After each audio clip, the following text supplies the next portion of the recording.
Sesudah penebusan oleh Kristus, orang Kristen juga masih berdosa dengan berbagai macam cara. Ini hadirat Allah yang hilang, saudara. Ini paling memalukan. Kenapa kalian sembunyi dari aku? Kenapa kalian menjauh dari aku? Di manakah engkau?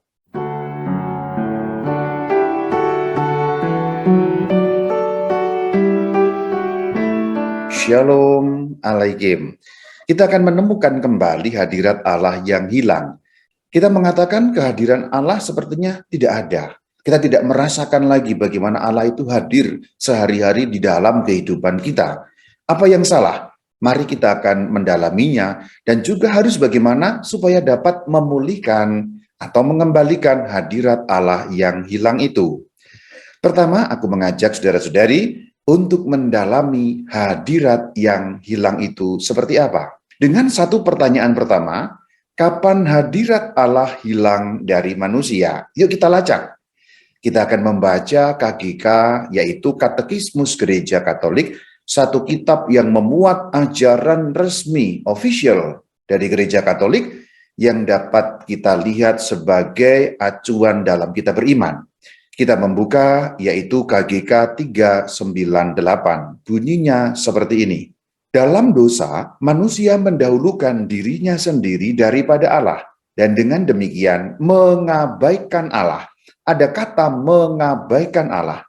Jadi karena manusia berdosa, maka manusia mengabaikan Allah. Kalimat lanjutannya, diciptakan dalam keadaan kekudusan, manusia ditentukan supaya diilahikan sepenuhnya oleh Allah dalam kemuliaan.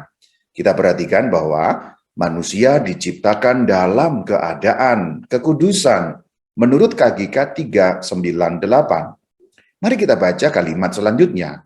Digoda oleh setan, maksudnya ia di sini manusia, hendak menjadi seperti Allah.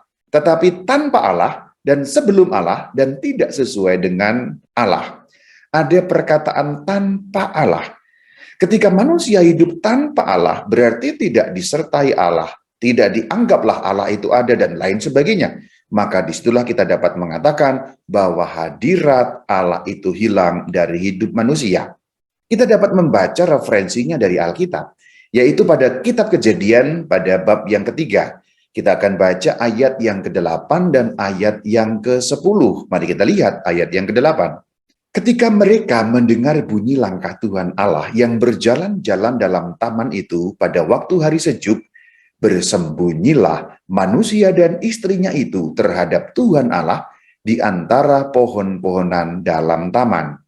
Kitab Kejadian menceritakan bagian awal dari manusia dan istrinya yang kemudian kita kenal dengan nama Adam dan Hawa, itu bersembunyi dari Tuhan Allah karena mendengar bahwa Tuhan Allah itu datang. Sekarang kita baca ayat yang ke-10 setelah melihat bagaimana manusia dan istrinya itu bersembunyi.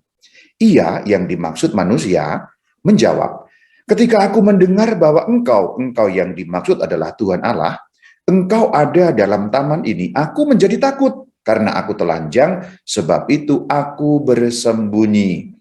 Lihat, ada perkataan aku menjadi takut. Sebelum ini, sebelum mereka jatuh ke dalam dosa, hubungan dengan Allah itu mesra sekali. Hubungan dengan Allah itu betul-betul dekat, tidak ada ketakutan. Sungguh-sungguh tidak ada ketakutan, tetapi setelah manusia jatuh ke dalam dosa, ada perkataan aku menjadi takut. Hebat sekali bukan? Ketemu dengan Tuhan Allah menjadi takut. Itulah pertama kalinya manusia mengalami hilangnya hadirat Allah. Kehadiran Allah justru membuat takut. Dan karena takut manusia bersembunyi. Karena bersembunyi, ia tidak lagi berjumpa dengan hadirat Allah. Presensia Allahnya hilang karena manusia kemudian takut berjumpa dengan Allah.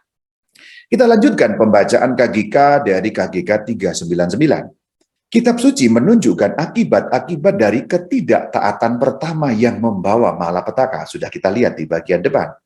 Adam dan Hawa langsung kehilangan rahmat kekudusan asli. Mereka takut kepada Allah. Justru karena kemudian mereka berada di dalam keadaan yang tidak kudus. Sebelumnya, sebelum jatuh dalam dosa, Adam dan Hawa itu kudus. Tapi ketika jatuh dalam dosa dan seterusnya, Mereka kehilangan kekudusan asli yang dianugerahkan oleh Tuhan kepada mereka, sehingga mereka menjadi takut berjumpa dengan Allah. Mereka kehilangan kekudusan yang berasal dari Tuhan. Kalau kita membaca referensinya, ada di surat Roma pada bab yang ketiga ayat yang ke-23. Demikian bunyinya. Karena semua orang telah berbuat dosa dan kehilangan kemuliaan Allah. Maka dengan ayat itu kita tahu, kehilangan kemuliaan Allah berarti hilangnya hadirat Allah.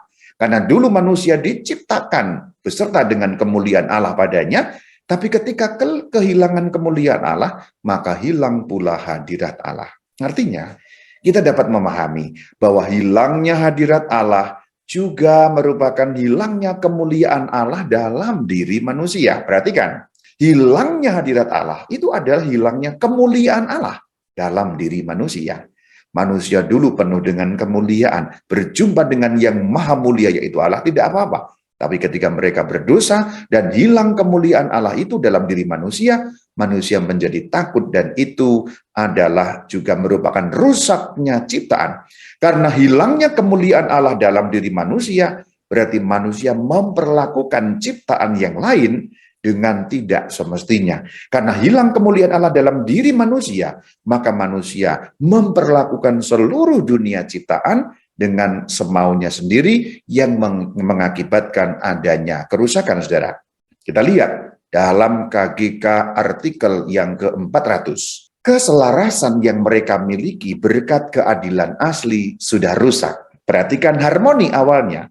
Dengan Allah pun bahkan harmoni, bukan? Tapi kemudian dengan Allah menjadi takut, harmoninya rusak. Setelah itu dengan ciptaan-ciptaan yang lain yang akan dirinci dengan sangat bagus di dalam lanjutan KGK 400 ini. Perhatikan, kekuasaan kemampuan-kemampuan rohani dari jiwa atas badan sudah dipatahkan. Simpelnya bagaimana? Di dalam bahasa Jepang jelas dan gampang. Dulu kita manusia, kalau tidak jatuh dalam dosa, atau pendek kata Adam dan Hawa sebelum jatuh dalam dosa, punya kemampuan yang lebih tinggi dalam hal spiritual, sehingga berkuasa atas badan. Badan tertib karena rohnya kuat. Itulah kenapa dalam bagian Alkitab kita mendengar roh itu kuat tapi daging atau badan itu lemah. Karena manusia kehilangan kemampuan mengendalikan badannya, sebab yang mengendalikan yaitu rohnya menjadi lemah. Itu simpelnya begitu. Karena jatuh dalam dosa, karena hilangnya hadirat Allah, maka manusia bahkan terhadap badannya sendiri tidak punya kuasa. Ayo perhatikan. Ini betul-betul kita alami sekarang ini. Seandainya kita menginginkan sesuatu, gampang? Tidak gampang, saudara. Kita mau tertib berdoa jam sekian setiap hari, umpamanya jam 9 malam, aku mau tertib berdoa. Sudah gogoleran, gogoleran itu dalam bahasa Sunda, mungkin Anda rebah-rebahan di sofa sambil menikmati apapun lah itu. Kemudian datang jam 9, teng-teng, saatnya berdoa seperti sudah dijanjikan. Badannya menjadi lemah, karena apa? Kehilangan niat. Maka Anda gampang untuk membangkitkan kembali? Tidak gampang, saudara. Ini yang dimaksudkan, kemampuan-kemampuan rohani dari jiwa kita punya kemampuan rohani yang tinggi, sudah dipatahkan, artinya hancur. Dan itu kita rasakan. Kita pengen apa sesuatu, keinginan kuat sekali, tapi seakan-akan bahkan terhadap badan sendiri kita tidak mampu berkuasa, tidak bisa menertibkan badan sendiri.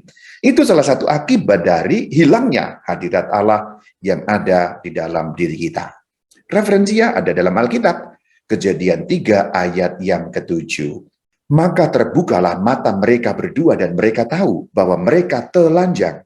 Lalu mereka menyemat daun pohon ara dan membuat cawat. Perhatikan, mereka terbuka matanya, mereka tahu telanjang, kemudian membuat cawat dari pohon ara. Padahal sebelumnya, kalau kita membaca Kejadian 2 ayat 25, tidak ada masalah dengan ketelanjangan. Yuk perhatikan, Kejadian 2 ayat 25. Mereka keduanya telanjang, manusia dan istrinya itu, tetapi mereka tidak merasa malu. Ada perubahan, bukan? Kejadian 2 ayat 25, kemudian Kejadian 3 ayat 7, ada perubahan besar. Sebelumnya mereka tidak merasa malu satu dengan yang lain, tahu mereka telanjang, tapi mereka tidak ada masalah dengan ketelanjangan. Tapi kemudian di Kejadian 3 ayat 7, ketelanjangan menjadi tanda petik membahayakan. Ketelanjangan menggelisahkan. Ketelanjangan menjadi sesuatu yang mengganggu dalam hubungan mereka berdua, sehingga mereka harus membuat cawat.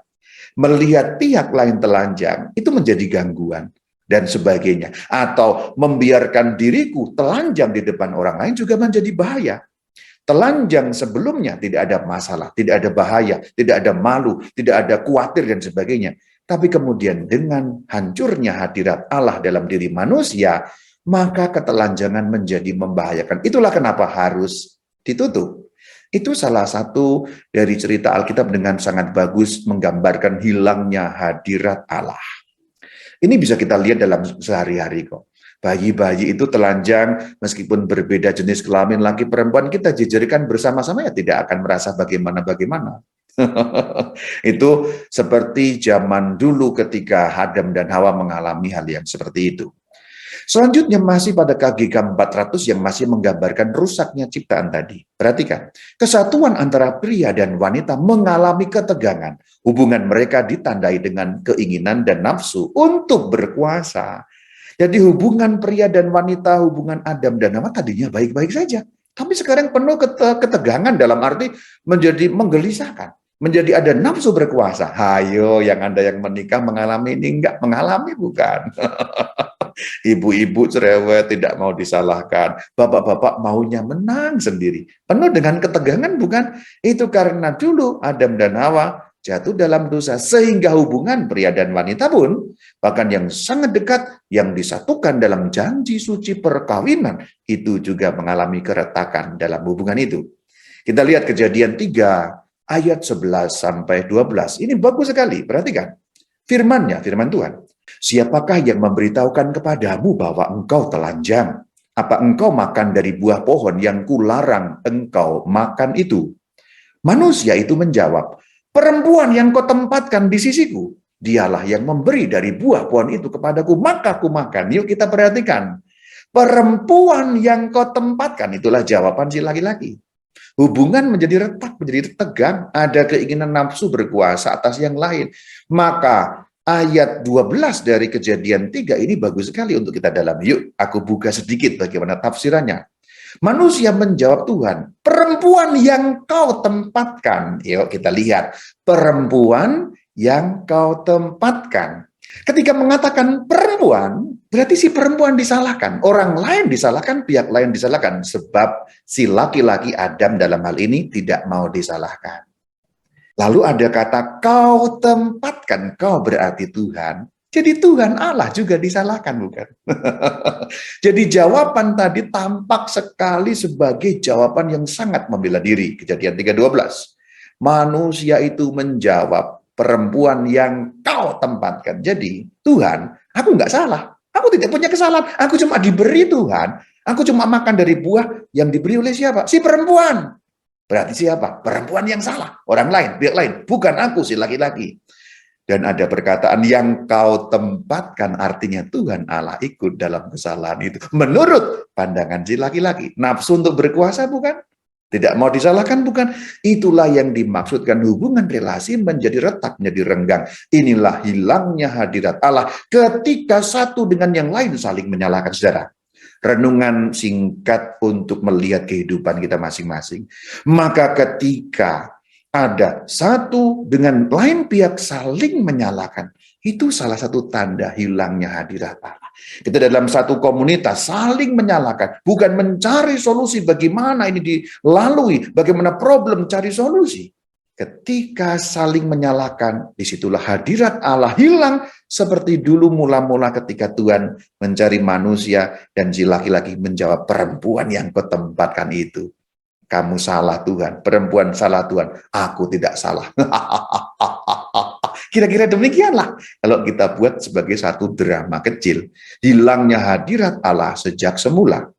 Kita lanjut masih KGK 400. Juga keselarasan dengan ciptaan rusak. Ciptaan kelihatan menjadi asing dan bermusuhan dengan manusia. Ciptaan yang lain maksudnya. Referensinya ada di Kejadian 3 ayat 17-19. Lalu firman-Nya, dengan bersusah payah engkau akan mencari rezekimu di tanah seumur hidupmu. Semak duri dan rumput duri yang akan dihasilkannya bagimu. Dan dengan berpeluh, engkau akan mencari makananmu. Artinya, kalau sebelumnya diceritakan mereka tinggal ambil, tinggal petik, semuanya menumbuhkan bagi mereka, sekarang dikatakan dengan berpeluh engkau mencari makananmu.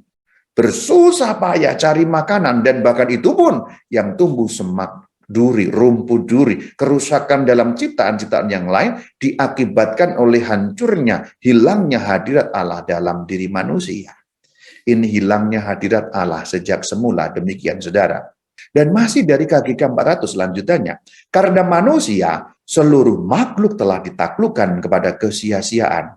Yang dapat kita lihat dari Roma 8 ayat yang ke-20. Akhirnya akan jadilah akibatnya, manusia adalah debu dan akan kembali menjadi debu. Kejadian 3 ayat 19. Maut, perhatikan maut, kematian, memasuki sejarah umat manusia. Dengan hancurnya kodrat manusia itu, maka maut memasuki sejarah manusia. Dulu Adam dan Hawa diciptakan tidak bisa mati, tapi karena berdosa mereka menjadi mati. Itulah kenapa Tuhan katakan, kamu akan mati di hari kamu memakannya. Bukan mati langsung, tapi mereka kemudian dikuasai kematian, berangsur-angsur menuju kematian dalam hidup mereka. Kejadian 3 ayat 19 katakan, engkau debu akan kembali menjadi debu. Yang dikutip juga atau diuraikan kembali dalam surat Roma 5 ayat 12, sebab itu sama seperti dosa telah masuk ke dalam dunia melalui satu orang, dan melalui dosa itu juga maut, maksudnya maut telah masuk ke dalam dunia, demikianlah maut itu telah menjalar kepada semua orang. Karena semua orang telah berbuat dosa dengan segala kecenderungan kita. Maut, inilah hadirat Allah yang hilang. Kecondongan berbuat dosa, itulah hadirat Allah yang hilang. Maka kita akan pelajari bagaimana maut itu kemudian akhirnya menjalar. Kita lihat dalam KGK nomor 401. Sejak dosa pertama ini, yang sudah kita lihat dan kita dalami barusan, dosa benar-benar membanjiri dunia. KGK menggunakan kata membanjiri dunia, bukan hanya mengalir. Kalau mengalir masih kecil-kecil ya. Ini membanjir. Kamu tahu banjir seperti apa? Perhatikan, langsung terjadi, Kain membunuh Abel saudaranya. Ini hilangnya hadirat Allah. Pembunuhan saudara sendiri, hilangnya hadirat Allah. Perhatikan bagaimana tidak tunggu waktu lama, pembunuhan terjadi oleh saudara sendiri. Kita lanjutkan KGK 401. Sebagai akibat dosa, manusia pada umumnya menjadi rusak sama sekali. Referensinya di Kejadian 6 ayat 5 dan ayat 12. Ketika dilihat Tuhan bahwa kejahatan manusia besar di bumi dan bahwa segalanya kecenderungan hatinya selalu membuahkan kejahatan semata-mata. Ayat 12. Allah menilik bumi itu dan sungguhlah rusak benar, sebab semua manusia menjalankan hidup yang rusak. Hidup yang rusak di bumi. Atau referensi lain Roma 1 ayat 29 sampai 31. Perhatikan bagaimana hidup yang rusak ini dijabarkan oleh Rasul Paulus dalam surat Roma pada bab yang pertama. Ayat 29. Penuh dengan rupa-rupa kelaliman, kejahatan, keserakahan, dan kebusukan. Penuh dengan dengki, pembunuhan, perselisihan, tipu muslihat, dan kefasikan. Mereka adalah pengumpat. Siapa yang suka mengumpat? Hilangnya hadirat Allah muncul dalam umpatan kita. Pemfitnah, pembenci Allah, kurang ajar, congkak, sombong, pandai dalam kejahatan. Pandai kok dalam pada kejahatannya. Tidak taat kepada orang tua, tidak berakal budi, tidak setia, tidak penyayang, dan tidak mengenal belas kasihan. Ini diuraikan Rasul Paulus. Bagaimana hidup rusak di bumi itu kemudian menjalar, maut menjalar. Dan yang bagian memalukan, kalimat masih dari KGK 401. Juga sesudah penebusan oleh Kristus, orang Kristen, ingat, aku orang Kristen, kamu orang Kristen, masih juga berdosa dengan berbagai macam cara. Ini paling memalukan. Sesudah penebusan oleh Kristus, orang Kristen juga masih berdosa dengan berbagai macam cara. Ini hadirat Allah yang hilang, saudara. Kita telah menerima pembaptisan, yang artinya kita disucikan, dihapuskan dosa asal kita. Kita telah menerima pembaptisan, yang artinya kita diangkat menjadi anak-anak Allah. Tapi kita mengabaikan Allah, persis seperti dulu Adam dan Hawa. Posisi kita ketika dibaptis, selesai dibaptis, itu ibaratnya kita memasuki Taman Eden seperti dulu Adam dan Hawa. Tapi toh masih juga kaki ke-401 mengingatkan, masih juga berdosa sama seperti Adam dan Hawa, yang membuat hilangnya hadirat Allah dan maut itu menjalar.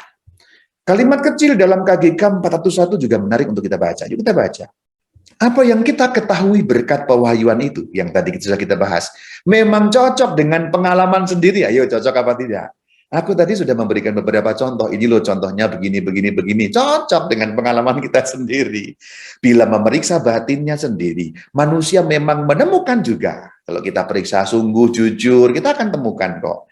Cenderung untuk apa? Berbuat jahat dan tenggelam dalam banyak hal yang buruk, yang tidak mungkin berasal dari penciptanya yang baik. Jadi kalau kita ngaca, bahasa orang Jakarta itu ngaca lu gitu. Berbuat jahat, hal yang buruk, kalau kita ngaca betul-betul kita refleksi, kita mawas diri. Kok kenapa aku sejahat itu ya? Kenapa aku bisa berpikir sejahat itu ya? Kenapa aku bisa bersuara sejahat itu ya? Kenapa aku bisa bertindak sejahat itu ya? Kenapa aku melakukan hal-hal yang buruk dan konyol ya? Yang KGK katakan tidak mungkin berasal dari pencipta yang baik. Karena apa? Kejadian 1 ayat 31 kita ingat, Tuhan Allah menciptakan segala sesuatunya itu apa? Sungguh amat baik. Sungguh amat baik.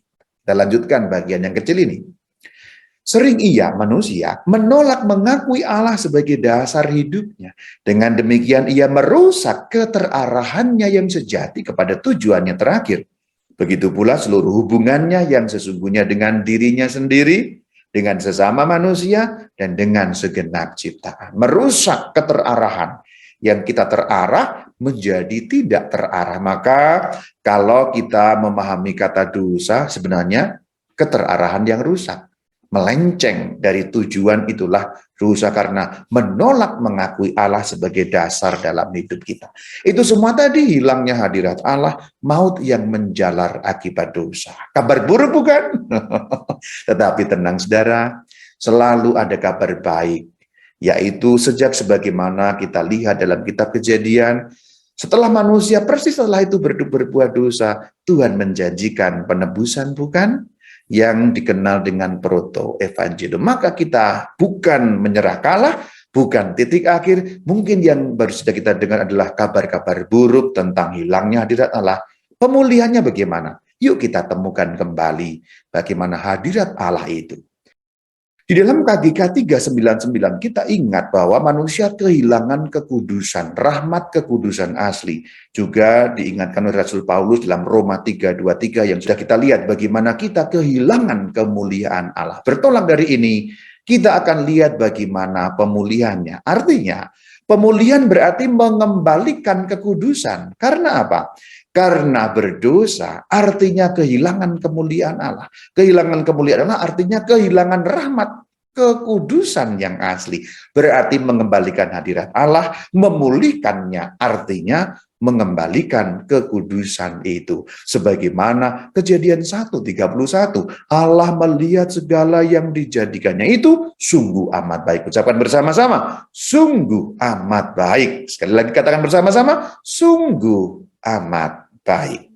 Maka pentingnya kekudusan adalah kita mengembalikan apa yang sungguh amat baik itu. Pertanyaannya, mengapa manusia perlu kudus, saudara-saudari? Perhatikan dari Imamat 19. Tuhan berfirman kepada Musa, berbicara kepada segenap jemaah Israel, dan katakanlah kepada mereka, kuduslah kamu sebab aku, Tuhan Allahmu, kudus. Kenapa manusia perlu kudus? Karena alasan ini, kuduslah kamu, kata Tuhan. Sebab aku, Tuhan Allahmu, kudus. Seperti dulu manusia Adam dan Hawa itu kudus, berjumpa dengan Allah tidak takut, maka mereka bisa berjumpa. Adam dan Hawa berjumpa dengan Allah. Ketika jatuh dalam dosa, hilang kekudusan, maka dikatakan kami atau aku menjadi takut, tidak bisa berjumpa dengan Allah, saudara. Sebab aku Tuhan Allahmu kudus. Inilah alasan mengapa kita perlu mengembalikan hadirat Allah yang hilang itu dengan hidup kudus. Bahasa simpelnya, kalau kamu punya keinginan masuk surga, kamu harus punya keinginan menjadi kudus, sebab masuk surga bertemu dengan Tuhan yang Maha Kudus. Kalau kamu tidak kudus, nasibmu akan seperti Adam dan Hawa yang mengatakan, Kami takut, kemudian kami bersembunyi. Jangan-jangan nanti di surga kamu cuma kerjaannya bersembunyi, ngumpet melulu. Karena apa? Karena kurang kekudusan. Tentu ini bercanda. Tapi ini serius, saudara. Perhatikan bagaimana Adam dan Hawa menjadi takut sama sekali kepada Tuhan Allah ketika mereka jatuh ke dalam ketidakkudusan. Sebab aku Tuhan Allah kudus, ditegaskan dalam Keluaran 15 ayat yang ke-11. Perhatikan, siapakah yang seperti engkau di antara para ilah ya Tuhan? Siapakah seperti engkau mulia karena kekudusanmu, menakutkan karena perbuatanmu yang masyhur, engkau pembuat keajaiban. Juga dalam Yesaya 6 ayat yang ketiga, kudus, kudus, kuduslah Tuhan semesta alam. Seluruh bumi penuh dengan kemuliaannya. Ini yang sekali waktu atau setiap minggu kita nyanyikan dalam Sanctus, Sanctus, Sanctus Dominus atau kudus, kudus, kudus, holy, holy. Dalam nyanyian setiap kali kita merayakan Ekaristi yang juga muncul di dalam Wahyu 4 ayat yang ke-8. Keempat makhluk itu masing-masing bersayap 6. Tidak berhenti-hentinya mereka. Perhatikan malaikat-malaikat tidak berhenti-berhenti, berseru siang dan malam. Kudus, kudus, kuduslah Tuhan Allah, dan seterusnya, dan seterusnya. Kudus, kudus, kuduslah Tuhan, dan seterusnya. Itulah yang dikatakan oleh Alkitab bagaimana kekudusan Allah, Tuhan semesta alam itu. Maka manusia harus kudus. Maka kalau ditanya, mengapa manusia perlu kudus? Sebab Tuhan Allah kita kudus. Nanti kalau berjumpa dalam ketidakkudusan, kita takut seperti Adam berjumpa dengan Allah ketika Adam sudah jatuh ke dalam dosa. Selanjutnya, apa akibatnya kalau manusia tidak kudus? Atau pertanyaan yang kedua, apa akibatnya kalau manusia tidak kembali kudus? Tema kita akan menemukan kembali. Jadi kekudusan juga perlu kita temukan kembali supaya hadirat Allah itu kembali.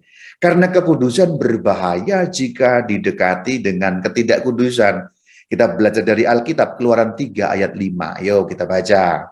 Lalu ia, Allah Tuhan, berfirman kepada Musa, janganlah datang dekat-dekat, tanggalkanlah kasutmu dari kakimu, sebab tempat di mana engkau berdiri itu adalah tanah yang kudus. Perhatikan saudara, kita tahu ada semak yang bernyala, tidak terbakar. Ada hadirat Allah di sana.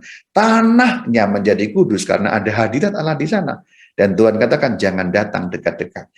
Maka kalau kita tidak kudus, nanti Tuhan bilang, Bayu, jangan datang dekat-dekat, bau kok ini. Atau kepada kita yang lain-lain masing-masing, jangan datang dekat-dekat. Jangan sampai kita diberi firman oleh Tuhan, jangan datang dekat-dekat. Membahayakan sekali bukan? Referensi lain, Kejadian 3, 23, 24. Tuhan Allah mengusir dia, manusia, dari Taman Eden. Dia menghalau manusia, terusir, terhalau. Meskipun ini harus kita baca sebagai bentuk cinta Allah sendiri. Karena Allah yang maha kudus kemudian tidak bisa dijumpai dengan ketidakkudusan. Maka Allah harus mengusir manusia, menghalau manusia, supaya manusia tidak hancur karena kekudusan Allah yang luar biasa itu. Lalu apa solusinya? Perhatikan, KGK 410 memberikan solusi bagi kita. Sesudah jatuh manusia tidak dibiarkan Allah, sebaliknya Allah memanggil dia dan memberitahukan kepadanya atas cara yang penuh rahasia, kemenangannya atas yang jahat dan kebangkitan dari kejatuhannya. Ini tampak sederhana. Dan ketika aku membaca juga tampak sederhana. Mungkin ketika aku sampaikan tampak sederhana. Allah memanggil dia.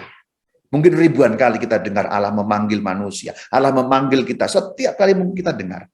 Tapi aku sampaikan kali ini. Mungkin engkau akan melihat dengan cara yang lain sekali. Perhatikan Kejadian 3 ayat yang ke-9. Tuhan Allah memanggil manusia itu dan berfirman kepadanya, di manakah engkau? Ayo rasakan bersama dengan aku bagaimana firman Tuhan. Ini konteksnya adalah ketika manusia tadi sembunyi, ketika manusia sudah hancur dalam dosa, ketika manusia sudah menjadi takut kepada Allah, Tuhan memanggil manusia berfirman, di manakah engkau? Apa artinya? Ini manis sekali saudara. Tuhan yang mengatakan kepada kita, di manakah engkau? Memang dalam konteks Kejadian, Tuhan berfirman kepada Adam. Tapi karena Alkitab berlaku sepanjang segala zaman juga berlaku untuk kita. Kata di manakah engkau juga berlaku untuk Bayu. Berlaku untuk setiap orang yang mendengarkan kata katekese ini saudara. Maka Tuhan juga bertanya, di manakah engkau? Mungkin engkau sekarang terlalu jauh. Mungkin engkau sekarang terlalu menyimpang. Mungkin engkau sekarang terlalu melenceng. Maka Tuhan mencari dan bertanya, di manakah engkau? Dan aku ingin beritahu kepadamu, di manakah engkau di sini? Bukan dengan kata-kata yang meninggi ingin marah. Tapi perkataan Tuhan diucapkan dengan lembut, di manakah engkau? Bahkan diucapkan dengan lembut, seperti akan menangis. Kenapa kalian takut kepadaku? Kenapa kalian sembunyi dari aku? Kenapa kalian menjauh dari aku? Di manakah engkau? Kira-kira demikian, saudara. Bukan, woi, di mana engkau? Bukan. Bukan nada tinggi, bukan nada marah, bukan murka ilahi, tapi kasih ilahi yang menemukan, yang ingin mencari anaknya yang hilang. Maka di manakah engkau? Itu kerinduan Allah bersama dengan kita, saudara. Allah rindu bersama denganmu, Allah rindu bersama denganku, Allah rindu bersama dengan kita semua ciptaannya. Hamba-hambanya yang diangkat sebagai anak-anaknya. Allah rindu kita menemukan kembali hadirat Allah itu. Di manakah engkau? Kata-kata yang perlu bergema dalam hati kita setiap kali. Maka aku katakan, mungkin tadi kita sering mendengar Allah memanggil. Tapi Kejadian 3 ayat 9, untukku bunyinya so sweet, merdu sekali. Bayu, di manakah engkau? Bayu, di manakah engkau? Dan kamu bisa mengganti dengan nama masing-masing. Siapapun engkau yang mendengarkan ini, Tuhan mengatakan kepadamu, di manakah engkau? Allah yang rindu bersama dengan manusia, Allah yang rindu memulihkan, Allah yang rindu mengembalikan kekudusan, sebagaimana dikatakan dalam Imamat 20 ayat yang ke-8. Demikianlah kamu harus berpegang pada ketetapanku dan melakukannya. Akulah Tuhan yang menguduskan kamu. Jadi pertama-tama ketika manusia jatuh ke dalam dosa, pengudusan datang dari Tuhan. Nanti kalau kita perhatikan cerita lebih lanjut, cawat dari daun pohon ara itu diganti oleh Tuhan dengan apa? Dengan kulit binatang, pakaian kulit binatang. Itu mengandaikan apa? Ada binatang yang disembelih. Apa artinya binatang disembelih? Kurban. Apa artinya? Pengudusan. Ini bahasa figuratif, bahasa gambaran. Tuhan menyembelih binatang sebagai kurban supaya Tuhan dapat menguduskan manusia yang telah berdosa. Itulah kenapa Alkitab katakan Tuhan menguduskan kamu. 1 Tawarikh 15 ayat 12. Kebalikannya. Hai kamu ini para kepala puak dari orang Lewi, kuduskanlah dirimu, dan seterusnya. Tadi dikatakan Tuhan Allah yang menguduskan, sekarang dikatakan kuduskanlah dirimu, berarti ada timbal balik. Maka di sini Tuhan meminta kita juga menguduskan diri, sebab Tuhan telah menguduskan kita. Maka sifatnya timbal balik. Menemukan kembali hadirat Allah yang hilang harus timbal balik. Tuhan mencari kita, di manakah engkau? Dan kita pun perlu datang, menguduskan diri untuk menjumpai.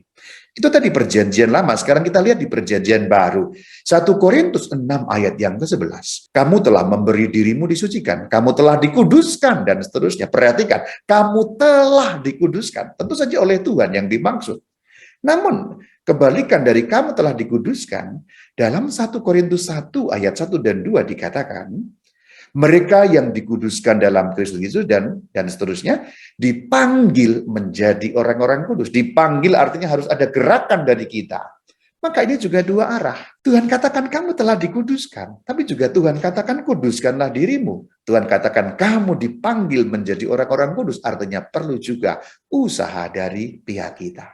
Lalu semuanya ini untuk apa sebenarnya? Supaya dapat mendekati Allah, bersama dengan Allah, tidak takut dengan Allah, kekudusan bersama dengan Allah, kembali seperti situasi dulu Taman Eden, saudara.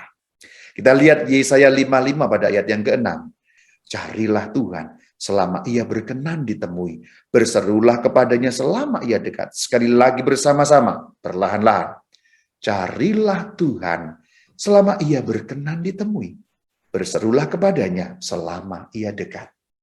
Dan masih kau ingat, saudara? Tuhan yang ini, Tuhan yang sama dengan yang mengatakan, di manakah engkau? Tuhan yang berkenan ditemui, Tuhan yang mendekat, Tuhan yang mengejar kita bukan untuk menghukum, tapi bertanya di manakah engkau untuk rindu hadir bersama-sama dengannya. Maka saudara, kita kekudusan harus kita miliki supaya mendekati Allah bersama dengan Allah. Sebab apa? Ingat, kekudusan itu berbahaya sekali jika didekati dengan ketidakkudusan.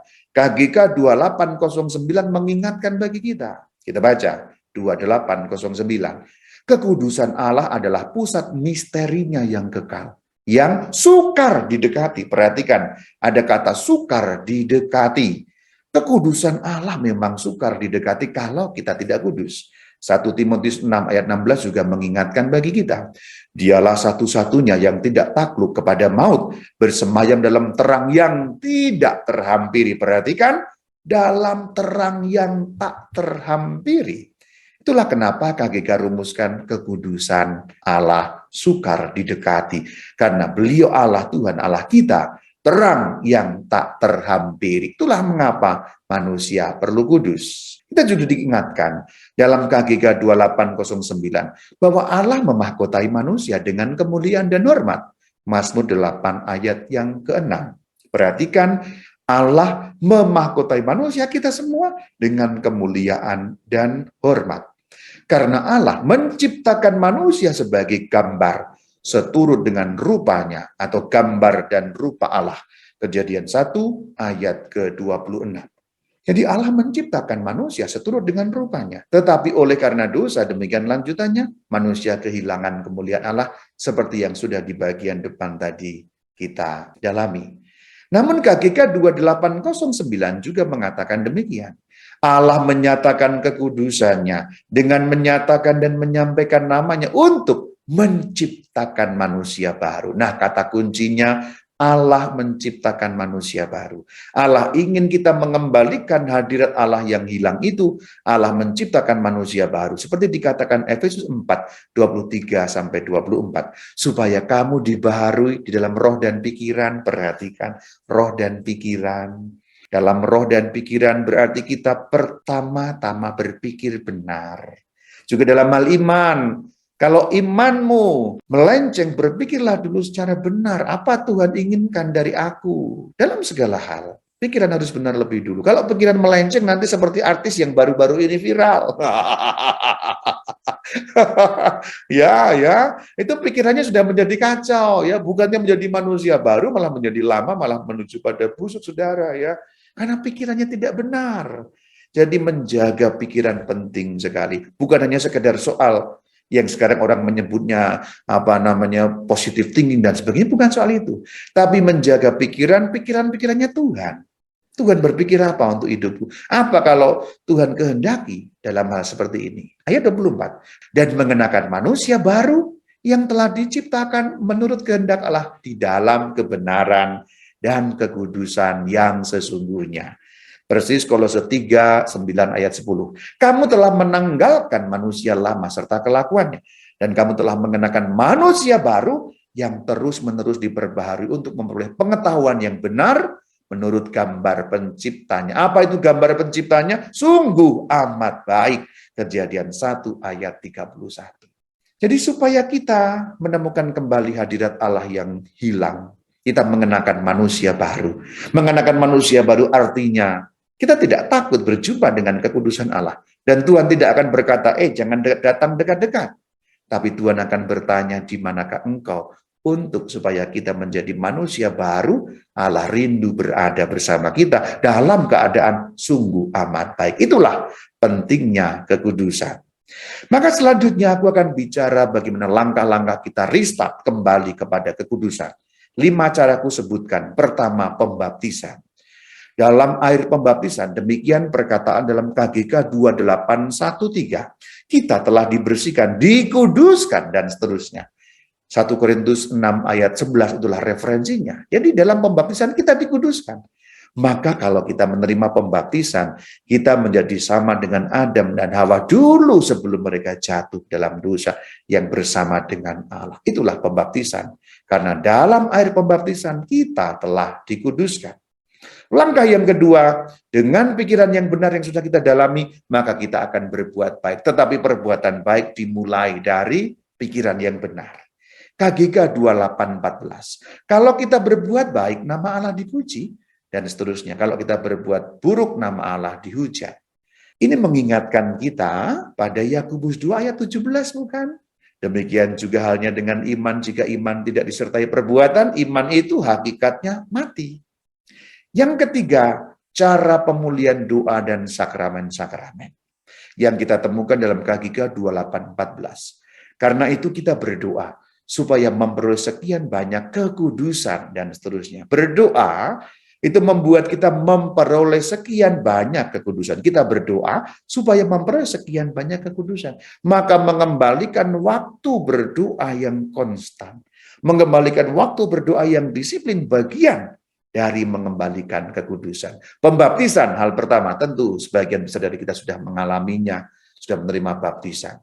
Dengan perbuatan baik juga dijadikan manusia yang baru, itu cara yang kedua. Dan yang ketiga, memelihara doa terutama dan penerimaan sakramen-sakramen yang lebih utama lagi. Selanjutnya, dari antara segala sakramen itu ada sakramen Ekaristi. Maka jangan lagi bersembunyi di balik misa live streaming, misa online. Kembali kepada Yesus, terima kembali tubuhnya, sebab dengan sakramen Ekaristi, KGK 28:27 katakan, doa gereja dalam nama Tuhan yang mempunyai kekuatan yang begitu besar, terutama dalam Ekaristi. Jadi KGK mengatakan kekuatan yang begitu besar. Yohanes 6 ayat 54 memberikan kita petunjuk apa kekuatan yang begitu besar itu.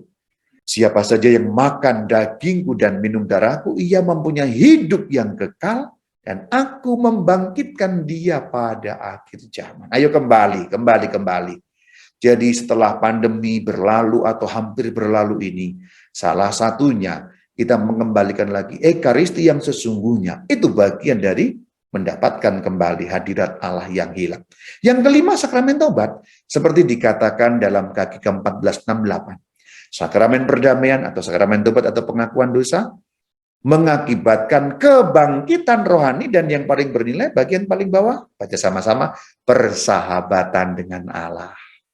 Kalau sekarang engkau berdosa, terutama dosa-dosa mortal, Tuhan bertanya, di manakah engkau?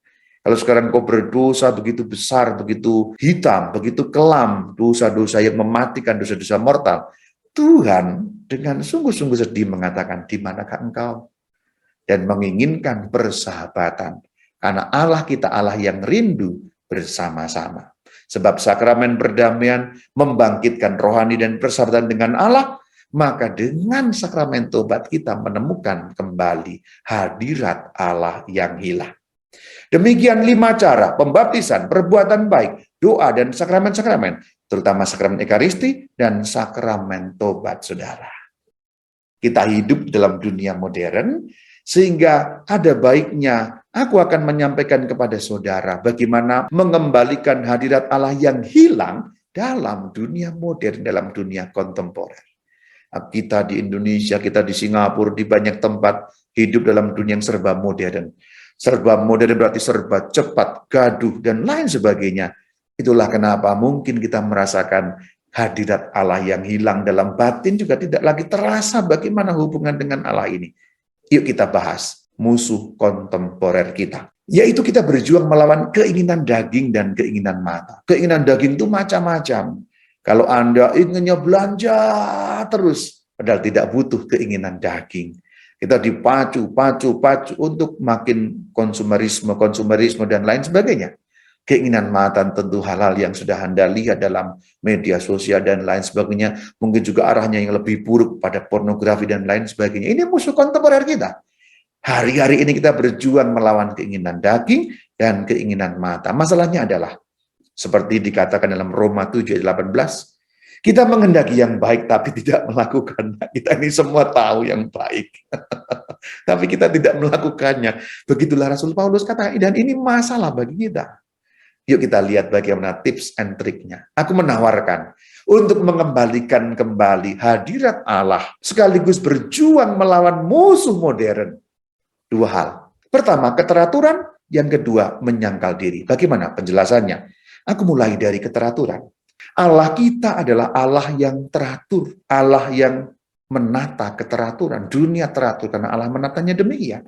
Mazmur 74 ayat 17 katakan, Engkaulah yang menetapkan segala batas bumi, musim kemarau dan musim hujan, Engkaulah yang membuatnya. Keteraturan dunia ini membuat kita punya waktu yang pasti, siang dan malam, dan lain sebagainya, laut tidak kedaratan dan lain sebagainya.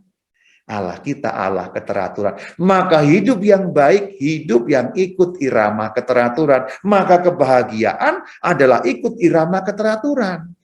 Dalam bahasa modern, irama keteraturan itu kita dapatkan dalam ritme sirkadian. Nanti Anda yang belum tahu, Anda pelajari bahwa tubuh kita tubuh teratur. Tubuh kita diatur oleh Tuhan supaya teratur. Ada ritmenya, ritme berarti teratur, yang sekarang orang namanya kan ritme sirkadian. Itu irama keteraturan.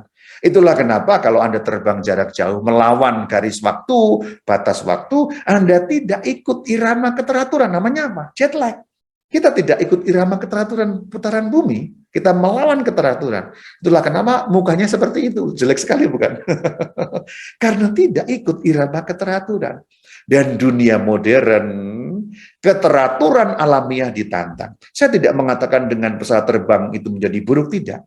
Tapi artinya, hidup kontemporer, hidup modern, itu hidup yang menantang keteraturan yang alamiah, terutama yang disebabkan oleh listrik dan internet. Itu kontra keteraturan.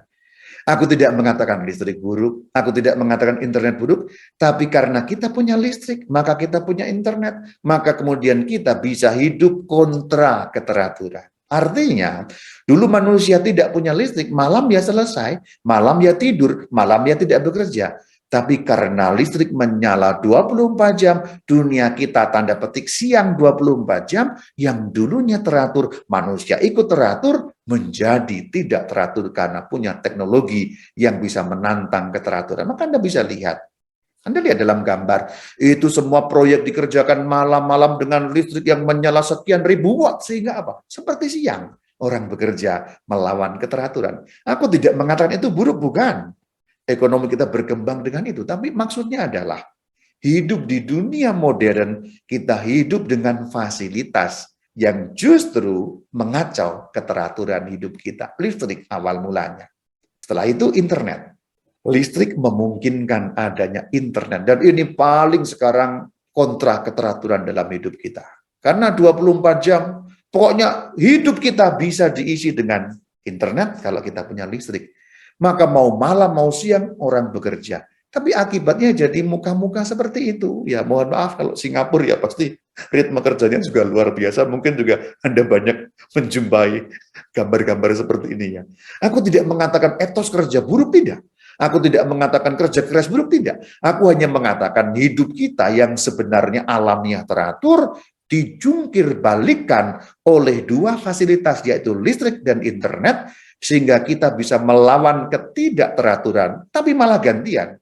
Perlawanan kita berbalik menghancurkan kepada kita. Listrik dan internet punya banyak manfaat, tapi listrik dan internet banyak menghilangkan juga hadirat Allah dari diri kita. Listrik dan internet positif, tapi juga listrik dan internet berperan juga membuat hadirat menghilang dari diri kita. Hadirat Allah tidak ada lagi pada kita. Maka apa solusi yang ditawarkan? Aku menawarkan dua hal tadi itu. Yang pertama, keteraturan. Yang kedua adalah menyangkal diri. Kita mulai dari yang pertama, Markus 1:35. Pagi-pagi benar waktu hari masih gelap. Iya, Yesus Tuhan bangun dan pergi keluar. Ia pergi ke tempat terpencil dan berdoa di sana. Kata kuncinya pagi-pagi benar. Markus 1 ayat 35. Kata kuncinya apa? Pagi-pagi benar. Maka solusinya itu kerja pagi, bangun pagi. Karena ada ritme yang teratur di sana. Bangun pagi, kerja pagi, maksudnya kalau bangun pagi, pikiran dan perasaan kita masih bagus. Kalau pikiran dan perasaan kita masih bagus, awal hari yang baik menentukan seluruh hari. Anda pernah nggak bangun kesiangan, kemudian seluruh hari Anda menjadi kacau karena hari itu Anda awali dengan pikiran dan perasaan yang tidak bagus. Bangun pagi, keteraturan. Kerja pagi. Apa maksudnya? Karena perasaan dan pikiran masih bagus. Waktu paling efisien untuk bekerja itu pagi. Anda mungkin merasa, enggak, aku kerja efisiennya malam, kalau malam sudah sepi. Coba perhatikan berapa doping yang Anda butuhkan dengan minuman, dengan kopi, dengan apapun. Dan bagaimana perasaan dan juga keadaan tubuh Anda yang bekerja malam. Karena waktu teratur, ritme circadian, membuat waktu paling efisien untuk bekerja adalah pagi. Ini keteraturan. Maka kunci mengembalikan itu semua juga keteraturan. Kelekatan yang tidak teratur, itu muncul karena keinginan daging dan mata. Keinginan daging dan mata membuat kita lekat, tidak teratur, maka perlu dilawan dengan keteraturan. Allah menciptakan kita teratur, maka kita perlu kembali pada irama Allah. Juga dalam hal yang sepele tampaknya, tapi ini akan membawa dampak besar. Keteraturan juga perlu kita perhatikan dalam waktu berdoa. Contoh waktu-waktu berdoa yang teratur adalah ofisi, angelus, eksamen, kerahiman. Gereja Katolik itu punya segudang doa yang teratur. Gereja Katolik itu punya berbagai macam variasi doa yang diatur menurut ritme-ritme tertentu. Kalau Anda mendoakan ofisi itu brevir, atau kalau aku sering menyebutnya sholatnya orang Katolik, gereja mengaturnya demikian rupa, teratur sekali. Jam 3 subuh, jam 6, jam 9 pagi, jam 12 siang, jam 3 sore, jam 6 sore, kemudian jam 9 malam. Itu ofisi. Doa ofisi mengembalikan keteraturan waktu kita berdoa. Maka salah satu kunci menghadirkan kembali hadirat Allah yang hilang, keteraturan juga dalam bidang waktu berdoa. Engkau merasa mungkin letih, lesu, berbeban berat. Ini kunci. Salah satunya, untuk di zaman modern ini kita melawan musuh kontemporer. Coba kamu ofisi. Angelus paling tidak. Yang sangat simpel yaitu doa malaikat Tuhan, doa Angelus. Jam 6 pagi, jam 12 siang, jam 6 sore. Coba 3 waktu. Itu Anda ingat. Maka itu keteraturan bukan? Dan itu mengembalikan hadirat Allah yang hilang di dunia modern, dunia kontemporer ini. Doa kerahiman. Anda cukup memendamkan diri dalam kerahiman Yesus pada jam 3 sore, atau juga mendoakan doa koronka setelah itu waktu yang teratur. Atau eksamen, pemeriksaan batin, jam 12 siang, dan sebelum tidur, mungkin jam 9 malam atau jam 10 malam. Eksamen juga teratur. Maka saudara, salah satu untuk menemukan kembali hadirat Allah yang hilang adalah keteraturan juga dalam bidang berdoa. Maka hadirat Allah kembali dengan itu. Karena apa? Mungkin di tengah waktu-waktu kesibukan Anda, makin Anda singkirkan berarti makin menolak hadirat Allah, makin Anda perlu kembali keteraturan berdoa. Anda disegarkan kembali. Anda merasa disertai mungkin di kegaduhan dan kecepatan dunia modern ini, hadirat Allah serasa kembali dalam diri Anda. Salah satu cara yang cukup jitu untuk kembali menemukan hadirat Allah yang hilang. Yang kedua, kita berlawanan dengan budaya klik. Ini musuh yang membuat kita tidak bisa keteraturan itu tadi. Tidak bisa bangun pagi, kerja pagi, tidak bisa hidup teratur. Karena kita dimakan, dicaplok, dimangsa oleh yang namanya budaya klik. Maka tips yang kedua, menyangkal diri penting dan sangat perlu dalam hal ini. Karena budaya klik itu membuat dampak adiksi dan kontraproduksi karena telah merusak keteraturan hidup kita. Kita menjadi adiktif karena klik itu memang menyenangkan sekali. Klik itu membuat kita menjadi kecanduan, dan kalau sudah kita kecanduan maka semuanya lupa. Berapa banyak laki-laki yang saya tahu laki-laki ya melupakan tanggung jawabnya kepada keluarga karena sibuk main games. Ada banyak yang saya temukan dan mendapatkan laporan seperti itu. Adiksi. Karena apa? Karena memang adiktif. Budaya klik. Adiksi itu terjadi karena apa? Menyenangkan. Karena kita senang. Karena kita dengan klik itu senang. Maka coba lihat. Mawas diri. Kalau kamu gagal fokus, sulit menjadi fokus. Sulit bersyukur. Mudah bosan dalam pekerjaan ataupun kegiatan bahkan yang menyenangkan. Dan malas akut yang disebut sebagai pasukan rebahan itu ya. Adiksi budaya klik mungkin sedang menjangkitimu. Karena adiksi itu kemudian menjalar, bisa merusak struktur otak, kejiwaan, kesehatan, dan juga kerohanian. Perhatikan, aku fokus pada kerohanian. Struktur otak sudah dibuktikan. Anak yang kecanduan main games, hancur struktur otaknya. Tapi aku tidak mau membahas yang kesehatan kejiwaan, terutama bukan bidangku. Aku bidang khusus bahas kerohanian. Adiksi menghancurkan kerohanian kita, dan ini membuat hadirat Allah hilang. Simpelnya, kau tidak teratur berdoa, ataupun sudah teratur berdoa, kecanduan medsos, kecanduan games, maka keteraturan hancur dan hadirat Allah menghilang, rohani menjadi hancur. Kenapa? Karena budaya klik itu memberikan happy. Happy tapi membunuh. Senang nggak main alat ini? Senang kan? Senang bukan? Senang nggak? Senang banget. Happy. Jadi klik, klik, klik, klik, klik itu happy. Tapi happy-nya happy yang membunuh. Karena apa? Karena hormon-hormon happy itu yang dikeluarkan ketika kita klik. Itu menghalau segala yang tidak happy. Jadi kita jadi kayaknya senang. Kalau sudah klik, klik, klik, main games apapun itu, menghalau segala yang tidak happy itu. Tapi itu ilusi, saudara. Itu ilusi. Karena sesungguhnya makin engkau klik, makin happy. Makin klik, makin happy. Tetapi sesungguhnya makin tidak happy. Karena makin klik, engkau dapat dopamin. Makin klik, klik, dapat dopamin, dopamin. Klik, klik, dopamin. Dan itu menjadi adiksi. Engkau tampaknya lalu menjadi menyelesaikan semua hal hanya dengan klik, klik, klik, klik, klik, klik, klik. Karena dengan klik sejauh jempol dan jari kita, kemudian rasa happy tampaknya ada. Tapi itu ilusi. Ilusi budaya klik adalah janji tampaknya memberikan happy, tapi sesungguhnya menjerumuskan manusia ke dalam jurang yang makin tidak happy lagi. Dan sekarang budaya klik dijadikan sumber happy, bukan? Bahkan dimulai dari masa anak-anak loh. Kalau anak nangis, cara paling gampang untuk mendiamkan anak, orang tuanya berikan HP. Orang tuanya berikan ponsel. Dan sesungguhnya orang tua yang seperti itu memberikan happy yang membunuh kepada anaknya, saudara. Dari kecil. Anak-anak sekarang apalagi dilatih dengan hal seperti itu. Jadi klik HP, ponsel, itu menjadi tumpuan harapan. Kita mencari happy dari cara itu. Lalu apa solusinya? Solusinya ada di Markus 8:34. Loh, kok dari Alkitab? Loh iya, Alkitab memberi solusi kepada kita, saudara. Haleluya, saudara. Yuk kita baca. Jika seseorang mau mengikut aku, ia harus menyangkal dirinya. Memikul salibnya dan mengikut aku. Ada kata menyangkal dirinya. Dalam arti yang simpel, menyangkal diri adalah melawan budaya klik. Kalau kamu terlalu banyak menggunakan peralatan ini untuk hal yang tidak berguna dan mencari happy yang sebenarnya membunuh itu, menyangkal diri sangat diperlukan untuk melawan itu. Melawan budaya klik, mungkin itu games, audiovisual, atau pornografi, atau mungkin tampaknya hal-hal yang baik. Kecanduan nonton YouTube itu juga nggak bagus juga loh. Nggak usah nonton katkit terus-terusan ya. Nonton katkit mungkin satu hari setengah jam sudah cukup, nggak usah banyak-banyak. Karena katkit sedikit-sedikit lama-lama menjadi bukit, jadi nggak usah kebanyakan. Apalagi amit-amit yang pornografi, games, dan sebagainya. Perlu penyangkalan diri, karena penyangkalan diri berarti melawan keinginan diri. Berarti memutus rantai adiksi dalam hal ini.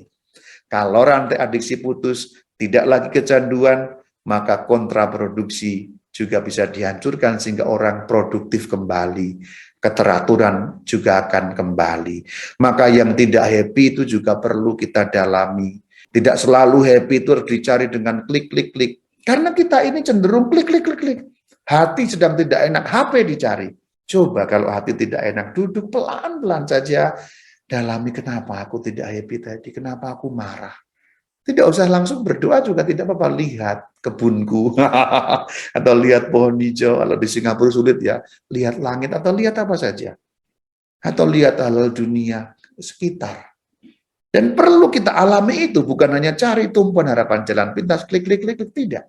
Mendalami itu sehingga kita bisa membuat redefinisi atas kebahagiaan kita. Tidak lagi dengan klik, klik, klik, klik. Karena menyangkal diri, menahan diri, memulihkan kehidupan. Juga menyangkal diri di sini dalam konteks yang lebih kecil saja, juga bisa berarti Anda tidak lagi menganut paham konsumerisme. Anda tidak lagi berbelanja semau Anda pengen. Menyangkal diri juga berarti membatasi dalam bidang-bidang seperti itu. Belanja memang menggerakkan ekonomi, tapi belanja impulsif menghancurkan kehidupan. Maka dengan menyangkal diri, kita memulihkan kehidupan. dan memulihkan kehidupan caranya dengan keteraturan. Maka saudara, coba kembali ingat bagian awal tadi.